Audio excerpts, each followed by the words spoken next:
Well, Omar Ashour is Professor of Security and Military Studies at Doha Institute for Graduate Studies. He joins us here in Doha. Good to have you back here, Omar. Thank you. So communications have currently been cut across Gaza. That's why we can't speak to our correspondent there this hour. Why do you think the Israelis have done this, militarily speaking? What's their objective there? It has quite a few objectives. One of them, of course, is to undermine any communication if any of it is conducted via the signals, although that it is less likely now because the interception is much easier. But also the media had a huge role in influencing how military operations are conducted.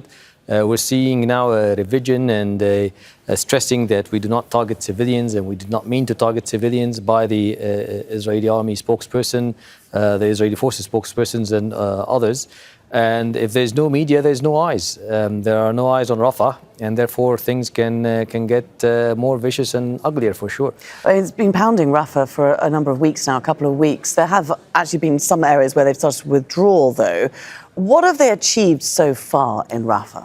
So overall, I think the Israeli army is suffering from a manpower problem, a manpower crisis. They don't have enough soldiers to conduct what they want to conduct. So that's the main issue. So what is happening is you see these reoccupation of areas, and then from there is raids being conducted. So reoccupation first, and then refortification. So they fortify these areas, like the Netzarim Corridor, like the buffer zone, like the areas parallel to Salah Road. So division of Gaza into north and south, east and west, and also taking apart from that buffer zone. Fortifications there, and then raids. They conduct raids, but they want to do raids like similar to the ones they did in the Shatta, if you remember it, a few months ago, which is clearing house by house. It took them in that very small Shatta refugee camp about 0.5 square kilometers, with the area around it 1.5 square kilometers. It took them 2 divisions to do so. And the division, although the divisions are not the size of the divisions that they used, for example, back in '67 in June, so the brigades have lesser and lesser numbers, so it's not the same manpower. And some of the brigades are not at full strength in terms of the battalions, but it took them 2 divisions to clear the Shatta area. They wanted to repeat this in Jabalia recently.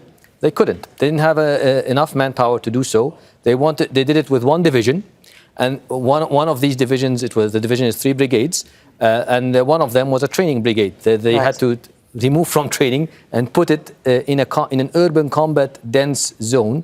And then after a while, that was not very effective, so they withdrew it. So they need men, and the mobilization, the reserves are costly. Costly for the economy. If I can just jump in, because it's interesting that you use this word reoccupation. We've got the Israeli Defense Minister, Yoav Gallant, recently saying that Israel is drifting into a military and civilian occupation of Gaza. Would you agree with that? Absolutely. Okay. We cannot call it a strategy, but we can call it an operational plan. So the operational plan is as follows. You occupy central areas that will disrupt the movement in Gaza, the mobility of Gazan civilians and of Hamas military formations. You occupy these areas. You don't have enough manpower to occupy the entire Gaza or to administer it. So you occupy these areas, manage to disrupt, and from there conduct raids whenever the intelligence lead you. Like if the intelligence lead you that this area, you see a movement of a military formation, or a unit is moving there, or a unit reconstituted, because now we know that Hamas has mobilized, has recruited, and has reconstituted in areas that were cleared before, between quotations, including areas like Beit Lahia in the very far north. So once this happens, they try to attack. The problem with this is it's unsustainable. If you keep on doing this, you don't have enough men, don't have enough resources. Your reserves doesn't want to be staying for the whole year. They are supposed to be mobilized for 6-7 months. They don't want to stay because they have families, they have to work, and so on and so forth. So it is unsustainable. It's not a strategy. It's an operational planning, but it will include the reoccupation of parts of Gaza. Interesting indeed. Omar Ashour, thanks very much for joining us here in the studio. Thank you. Make sure to subscribe to our channel to get the latest news from Al Jazeera.